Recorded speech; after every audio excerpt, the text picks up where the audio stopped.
Olha, gente, é difícil viver nesse terreno, nesse mundo paralelo criado por esses hipócritas e canalhas, viu? Mas por falar em mundo paralelo, hoje tem um dossiê, viu, gente? Direto do mundo paralelo que vai para as mãos do Donald Trump.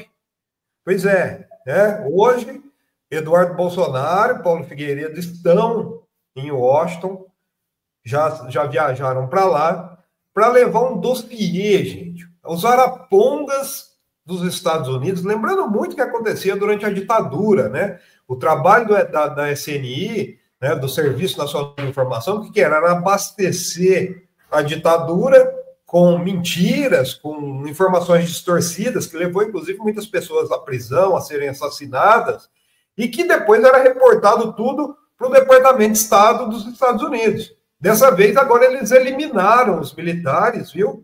E o dossiê vai ser entregue em mãos aí, pelo Eduardo Bolsonaro e o Paulo Figueiredo, a assessores aí da Casa Branca. E depois vai chegar no Trump. E olha, gente, é um amontoado de reportagens, muitas vezes da mídia liberal, né? Vamos lembrar aí daquela manchete da Folha que dizia que o Moraes estava isolado depois da prisão do Bolsonaro. Isso aí vai constar lá no relatório entregue para o Trump, né? Para o governo para a Casa Branca, governo Trump, governo dos Estados Unidos, para pedir mais sanções ao Brasil, para incitar ainda mais uma guerra contra o Brasil. E é interessante, né, alguns pontos que serão apresentados. O principal deles, o Eduardo Bolsonaro e o Paulo Figueiredo vão reclamar que a prisão, eles vão falar, não, ó, tá tudo ótimo, o tarifaço tá dando resultado, a sanção ao Moraes tá dando resultado, mas o que aconteceu? Eles vão reclamar que o Moraes fez uma prisão domiciliar sem consultar a PGR e pares do Supremo, que é uma fofoca publicada pela mídia liberal, né? Lembrando que o Bolsonaro, quando o pedido que partiu da Polícia Federal o pedido depois que o Bolsonaro foi lá no Congresso, deu aquele chilique mostrando a tornozeleira. Na verdade, a Polícia Federal já havia pedido a prisão preventiva do Bolsonaro. A prisão preventiva, não é domiciliar. O Moraes até arrefeceu um pouco.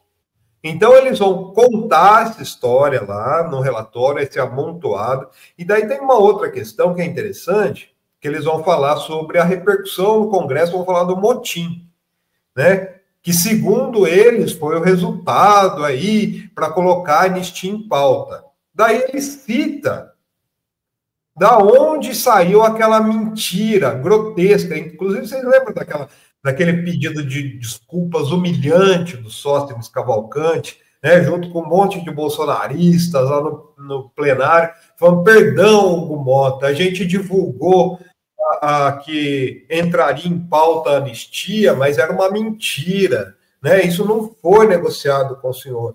Quem negociou isso e vai constar no relatório, né, nesse dossiê que vai ser entregue à Casa Branca, foi nada mais, nada menos do que, como diz sempre o nosso amigo Antônio Mello, que sempre foca ele, Arthur Lira. Foi o Arthur Lira que prometeu que convenceria o Hugo Mota a colocar na pauta tanto a anistia quanto o fim do fórum privilegiado. Isso também vai constar, além de uma pesquisa aí que eles tiraram, foi encomendada, viu, Anivan? Olha, eles inventam cada coisa.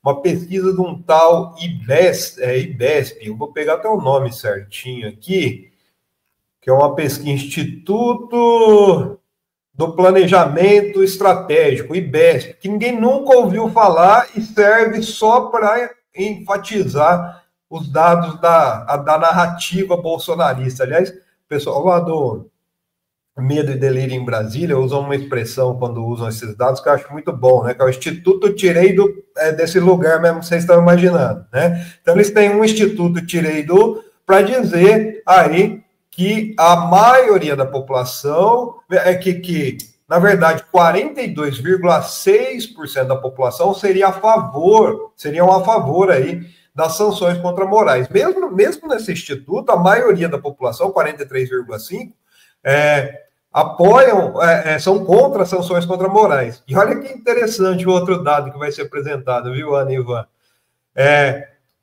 Esse instituto aí, este instituto tirei do C, né, do bolsonarista, mostra o Lula culpado pela taxação por 25,3%, 19% culpam o Trump, 11,5% o Bolsonaro e apenas 2,6% culpam o Eduardo Bolsonaro pelas sanções, pela guerra tarifária do Brasil. Então, é mais uma fantasia. Ontem o Lula falou disso até, que o Trump deveria se informar por diplomatas, por pessoas sérias e não pela família Bolsonaro, mas eles seguem se informando através desse dossiê aí dos Arapongas, que vai ser levado hoje à Casa Branca, recheado de mentiras e de ódio para aumentar as sanções no Brasil. Lembrando que eles querem agora sanções contra o Luiz Roberto Barroso, contra o Gilmar Mendes e também o Davi Alcolumbre, viu, gente? Pois é, mas pelo visto, né, Plínio, ao menos por enquanto, as sanções anunciadas até agora pelo governo Trump, resultado dessa articulação do Eduardo, do Paulo Figueiredo, não surtiram resultados muito práticos no STF, né? A gente estava aqui comentando que hoje é o dia da entrega das alegações finais, e uma vez entregue as alegações finais do Bolsonaro e dos outros réus, né, o ministro Alexandre de Moraes ele já pode, inclusive, proferir o seu voto, né? Ele profere o seu voto no julgamento e aí libera para marcar a data e os outros ministros depois votam também. Mas o Bolsonaro, na véspera, né, da entrega dessas alegações finais, que é hoje, já pediu para o Moraes para poder ir no hospital, né, meteu o atestado, né, no sábado ele deve tá indo para o hospital e o julgamento segue seu curso, né, vai ser marcado para setembro, estão se cumprindo aí todas as etapas. Agora, sair para o hospital, você acha que faz parte de alguma estratégia aí do Bolsonaro para tentar criar algum fato político aí às vésperas da marcação mesmo desse julgamento, ou tentar ganhar um tempo, ou tentar, enfim, criar ali uma imagem que ele possa usar, né, depois como propaganda nessa investida contra o Moraes? Enfim, o que você acha? Como você lê esse movimento aí? Porque, assim, não é novidade para ninguém, né? O Bolsonaro está se internando de novo, né? Sempre nesses momentos ele mete o atestado, né, gente? É sempre assim. Mas é interessante porque esse pedido que foi feito ontem pela defesa do Bolsonaro é um pedido para ele se ausentar de 6 a 8 horas da prisão domiciliar para fazer exames, aí, ultrassonografia, endoscopia, né, por causa dos soluços recorrentes que ele tem. Aliás, imagina o que é para a Michele e para os funcionários da casa ali conviver com o Bolsonaro brabinho e soluçando o dia inteiro, gente, deve ser horrível, né?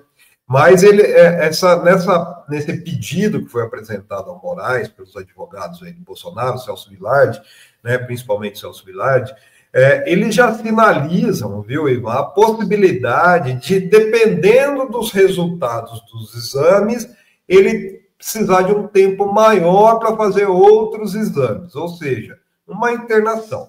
Eles já sinalizam uma internação. Então, acho que isso, eles já estão se antecipando, inclusive, para falar, tá vendo? A gente avisou que ele ia passar mal, que ele ia comer camarão, alguma coisa desse tipo, né? Para colocar ele numa internação. Agora, por isso essa exigência do Xandão, então, de tudo muito documentado em 48 horas? Exato. Ele falou, a resposta foi justamente para que tenha tudo documentado, vai ter que enviar, inclusive, os resultados dos exames lá para o Supremo. Agora, tem uma mudança de estratégia do Bolsonaro que eu acho que é interessante a gente colocar, que vai bater muito de encontro ao que o Eduardo está levando lá para a Casa Branca. Porque é na Câmara, né, que a Ana antecipou aí, ele pediu para os bolsonaristas meterem o freio na anistia. De novo, né? Vamos tirar o pé, vamos parar de pressionar o Hugo Mota, Mas, gente, essas pessoas não dão ponto sem nó. E aqui a gente desfaz esse nó para explicar um pouquinho para vocês o que acontece. Na verdade, a estratégia do Bolsonaro hoje é outra, né? É buscar e apaziguar a relação com o Hugo Mota, que está muito irritado. O Hugo Mota quer, de toda forma, punir os bolsonaristas, né? E lembrando que sempre vingança é um prato que se come cru, né? Ele está esperando o negócio esfriar um pouco, né? Se come frio, não cru, né? Mas esfriar aí esse prato, né? Para depois ir para cima dos bolsonaristas, que preparam ali uma ação. Eles sabem que vai acontecer alguma coisa. Mas o que acontece? O Bolsonaro quer apaziguar essa relação com o Mota para ver se coloca em pauta justamente a questão do fim do fórum, né? É muito difícil, realmente, isso segundo juristas que eu conversei nos últimos dias, eu falei, não tem jeito desfazer uma ação que já está em julgamento no Supremo para mandar para a primeira instância. Mas tem uma possibilidade, gente, que é o que está sendo trabalhado nos bastidores também. Se, por exemplo, acontece do Fux ter um voto contrário, e isso vai para plenário, né? E tem, por exemplo, um pedido de vista do Cássio Conká, ou de um André Mendonça, ou mesmo um voto ali que coloque a possibilidade de um recurso, eles podem entrar com recurso pedindo para anular esse processo e jogar para o foro, que agora seria o foro. É mais para tumultuar, é muito mais para tumultuar e para que esse julgamento avance até 2026, que é o que eles querem. Então, essa estratégia do Bolsonaro agora é assim, ó, vamos tirar o pé da anistia e vamos trabalhar essa relação com o Mota para a gente colocar o fim do foro privilegiado. Na minha opinião, viu, pelo que eu conheço um pouco ali de bastidores, viu, Ivan e Ana, nenhum dos dois passa. E assim como não passa o impeachment do Moraes. Então, é muito mais para ganhar tempo e jogar para a torcida aí, para fazer essa incitação e essa guerra de narrativas que depois é levado para a Casa Branca.